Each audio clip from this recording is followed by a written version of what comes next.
নমস্কার। নতুন আর একটা ভিডিওতে সবাইকে জানাই স্বাগত। আজকে আমি চলে এসেছি একেবারে অন্যরকম একটা রেসিপি নিয়ে। আজকে আমি বানাবো ধনিয়ার চিকেন। চলো তাহলে বানানো যাক। আমরা তো একঘেয়ে চিকেন কারি চিকেন কষা খেয়েই থাকি, তাই আজকে ভাবলাম একেবারে অন্যরকম স্বাদের চিকেন বানালে কেমন হয়। এই দেখো, ধনিয়া পাতা নিয়ে চলে এসেছি। বেশ অনেকটা পরিমাণেই ধনিয়া পাতা লাগবে, তাই আমি নিয়ে চলে এসেছি 1 আঁটি মতো ধনে পাতা। এটা দিয়ে আমি আজকে চিকেন বানাবো। চলো তাহলে বানানো যাক। ধনিয়া চিকেন বানাতে যা যা উপকরণ লাগবে সেগুলি হলো, এখানে 500 গ্রাম মতো চিকেন নিয়েছি। এখানে নিয়েছি সাদা তেল, গোটা গরম মশলা, গোটা ধনে, লবণ, হলুদ গুঁড়ো, আর নিয়েছি এখানে আদা রসুন পেস্ট। এখানে নিয়েছি 1 আঁটি মতো ধনে পাতা, একটা লেবু, আর নিয়েছি পেঁয়াজ দুটো। আমি প্রথমে গোটা ধনেটাকে জল দিয়ে ভিজিয়ে নিচ্ছি। আমি 10-15 মিনিট মতো এটাকে ভিজিয়ে রাখবো, তারপরে এটাকে বাটবো। প্রথমে ধনিয়া পাতাটাকে আমি কেটে নিচ্ছি, সেটা বাদ দিয়ে দিলাম।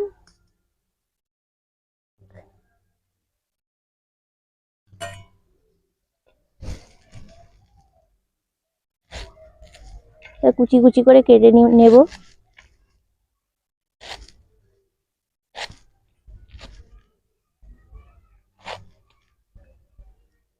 এবার আমি পেঁয়াজটাকে খুব কুচি কুচি করে কেটে নেব। যতটা সম্ভব সরু করে কাটা যায় কেটে নিতে হবে।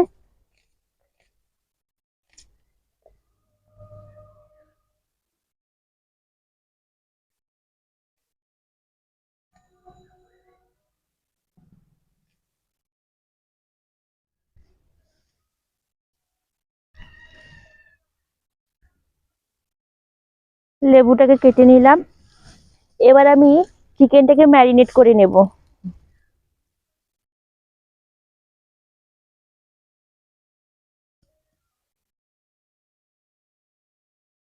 একেবারে অল্প পরিমাণে লেবুর রস দিয়ে দিলাম।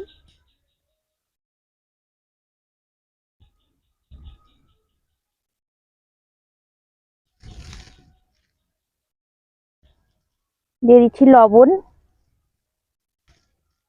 আর খুব সামান্য পরিমাণে হলুদ গুঁড়ো। এখানে হলুদ গুঁড়োটা একটু অল্প পরিমাণেই দিতে হবে।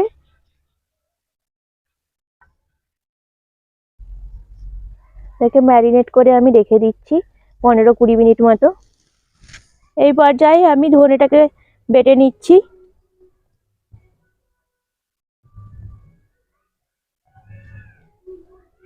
ভালোভাবে ভিজেও গেছে। একেবারে মিহি করে বেটে নিতে হবে।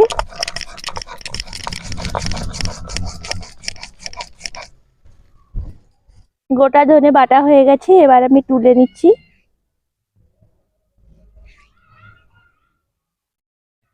এবার বেটে নেব।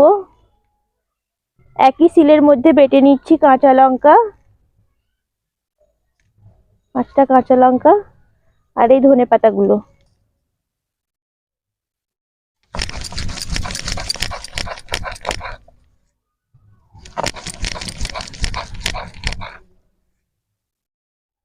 তোমরা চাইলে এটাকে মিক্সার গ্রাইন্ডারেও পিষে নিতে পারো, তবে এক্ষেত্রে 2-3 কুচি বরফ দিয়ে দিতে হবে, তাহলে এর কালারটা ঠিকঠাক থাকবে।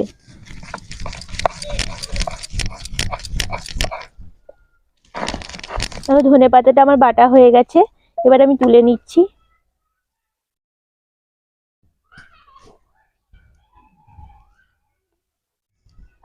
উনান ধরিয়ে দিয়েছি, উনানে কড়াই বসিয়ে দিয়েছি। এবার কড়ার মধ্যে দিয়ে দিচ্ছি সাদা তেল।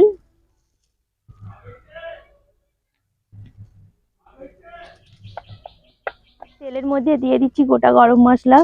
এখানে 2টো এলাচ নিয়েছি, আর লবঙ্গ 3-4টা মতো নিয়েছি। এবার আমি দিয়ে দিচ্ছি কুচনো পেঁয়াজ।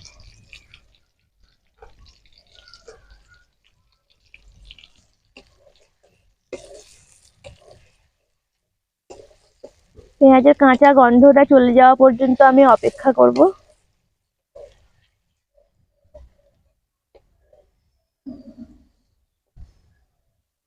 পেঁয়াজটা হালকা ভাজা হয়ে গেছে। এবার আমি দিয়ে দিচ্ছি ম্যারিনেট করে রাখা মাংসটা।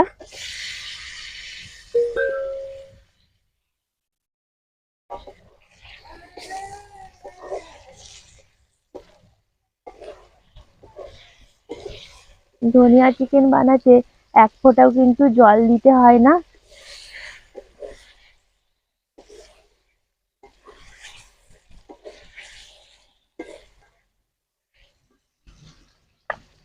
এবার আমি দিয়ে দিচ্ছি আদা রসুনের পেস্ট।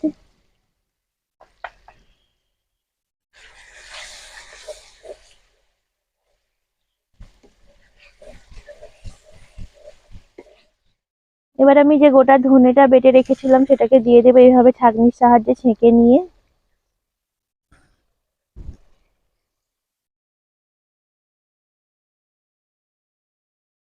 চাইলে অল্প একটু গোটা ধনেও দেওয়া যেতে পারে।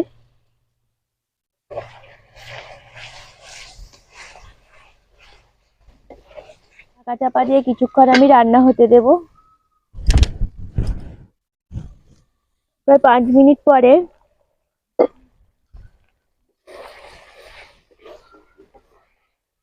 এবারে আমি দিয়ে দিচ্ছি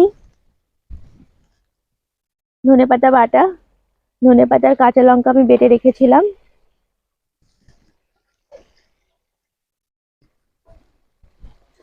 এখানে কাঁচা লঙ্কা ব্যবহার করার কারণে অন্য কোনো লঙ্কা আমি দিলাম না।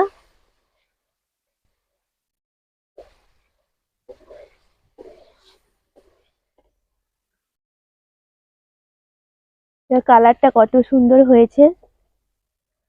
ধনেপাতা দেওয়ার পরে বেশিক্ষণ রান্না করতে লাগে না, 3-4 মিনিট মতো এটাকে রান্না হতে দেব, তারপরে এটাকে নামিয়ে নিতে হবে। ধনেপাতা বাটা দেওয়ার পরে 3-4 মিনিট মতো রান্না করে নিয়েছি। এবার আমি এটাকে নামিয়ে নেব।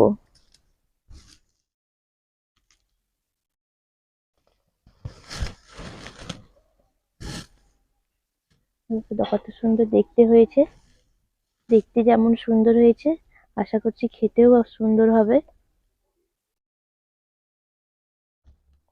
একটা চিকেন আমি তুলে নিচ্ছি, টেস্ট করে দেখবো।